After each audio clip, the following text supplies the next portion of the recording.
I'm Ben Meyer. And I'm Rob Wright.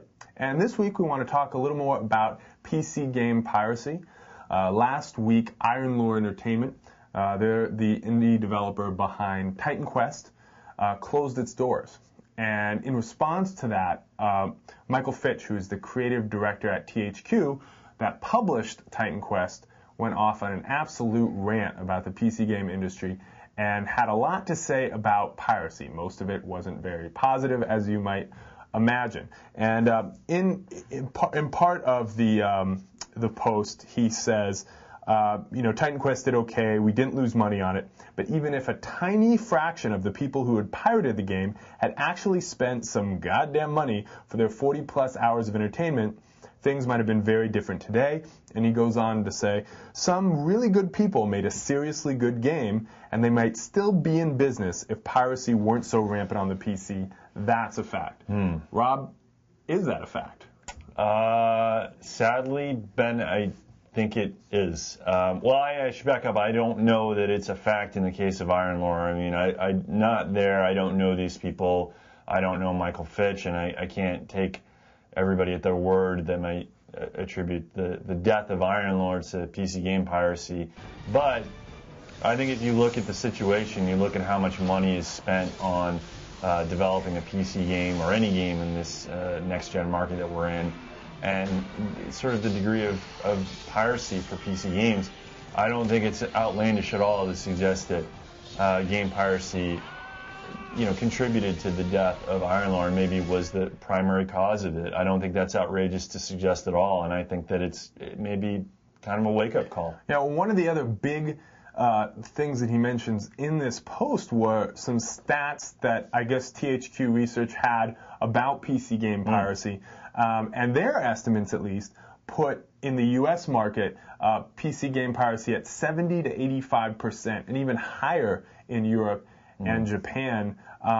Now, do those numbers make sense to you? I mean, I think that sounds a little high to me, but let's say it is a little high. Let's say instead of 70%, it's 50%.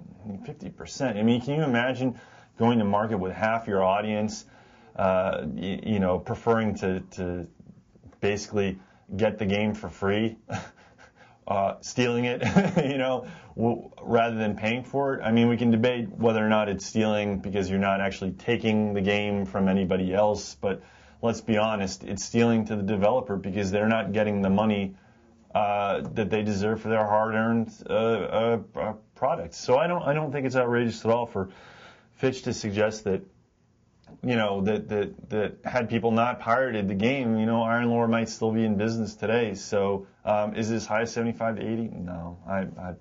No, he also mentions anecdotally the sales difference in traditional kind of PC games. And this is something we've mentioned in the past, where a Call of Duty 4 title, which is traditional kind of shooter, sold 10 to 1 on the consoles versus the PC, and BioShock was 5 to 1, and Fitch said, this was more evidence. There's probably not that great a difference in PC players versus console players, just a difference in those who are paying for it. And so I put this to you, is why are there so many more people pirating PC games as opposed to consoles? Well, I don't know that is necessarily true in most cases, that people don't pirate on the console. I mean, I'm sure people do, and you remember what happened with Halo 3. There were pirated copies coming out on the market before the game launched, I think.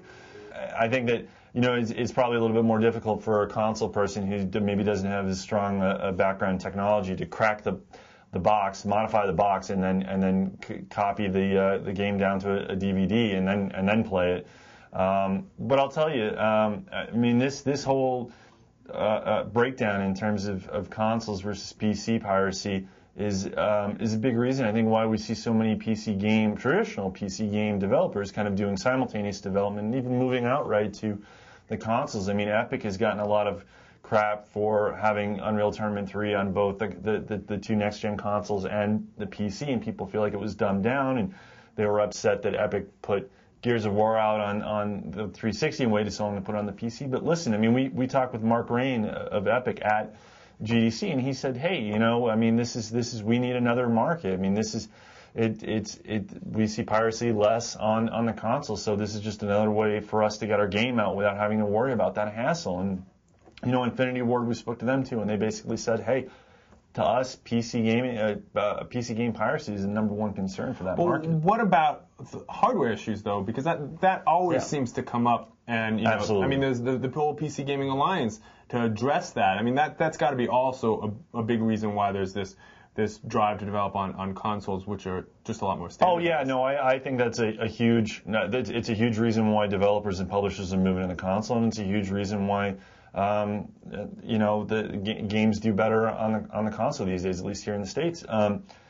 But the PC Gaming Alliance got together and they did say that their number one sort of commitment was going to be to addressing the hardware and software requirements and the difficulties that come with that and playing a game like Crysis on new hardware. The other thing they talked about, and I'm sure this is going to be just as big an issue for them to tackle, is DRM and piracy. And if people don't think that's as big of an issue for people in the PC game industry, you're crazy. I mean, they have to address it. So yeah, well, I mean, you can debate, what the limits of piracy, what defines piracy. I know we've had this debate in the office, but it seems pretty clear that at least from the developers and publishers standpoint, it's a real big growing problem, and that's going to affect the market regardless of what the end consumer thinks. Sure. But I wanted to turn to a more positive note now and say, well, what are some solutions to this? I mean, there's the Steam model, but it seems like everybody oscillates between too much DRM and pirates are stealing my work, and there's not a lot of middle ground there. Yeah. I mean, well, sadly, first and foremost, I don't think that there's going to be a change of heart with the PC gaming audience. I don't think people are suddenly going to look at the headline about Iron Lore closing down and say, oh, I should start paying for my games now instead of ripping them off and getting them through torrents. I don't think that there's going to be a philosophical change in a large part of the PC gaming crowd out there, and you're going to see the numbers for PC game piracy go down. On the other hand, you can't really go with DRM because, as we saw with BioShock, it ends up it's just going to get cracked anyways, and it ends up hurting the people, the honest consumers like myself, who can't play BioShock on more than a couple of PCs, and it's really restrictive and it's a giant pain in the butt. On the other hand, I do think that if they're going to start looking at other ways to sort of control how a game is played and distributed, and a lot of people point to Steam as being a way, online activation, some type of subscription or membership. A system that can verify who's playing. Another thing that I think would be interesting is a sort of software as a service model that kind of does something similar to MMOs with a subscription model where you're logging in. And maybe you're not actually buying the game anymore. Maybe you're buying for the right to play it as a service rather than owning the actual digital content. So honestly, I think that we're probably going to see more and more of that these days because if piracy like this keeps up, independent developers aren't going to stay in business. You look at the sales numbers, and you can see kind of the direction things are going. And a part of it is just changing the types of games that are released, so you don't have to worry about it. The top sellers, World of Warcraft, you got your MMOs, there's your subscription model, and then you have titles with a non-hardcore crowd like The Sims, who aren't, they aren't going around hacking games, and so every one of those is a legitimate copy, so their sales are through the roof. You'll probably see more of that type of stuff. As well as, EA is experimenting with this kind of play-for-free model. The first title that we just put up a trailer for, Battlefield Heroes, kind of a TF2 type World War II shooter. And it'll be interesting to see if they can make that work. Yeah, Ubisoft put Far Cry 2 available, with an for free, downloadable, with an ad-supported model. So, we probably are going to see a lot more of that because at this point in the PC game industry, I don't see how independent developers, with the cost of developing games being what it is today, I just don't see independent game developers being able to survive solely on the PC with piracy the way that it is. That's all the time we have for this week. I'm Ben Meyer. And I'm Rob Wright. And we'll see you again next time.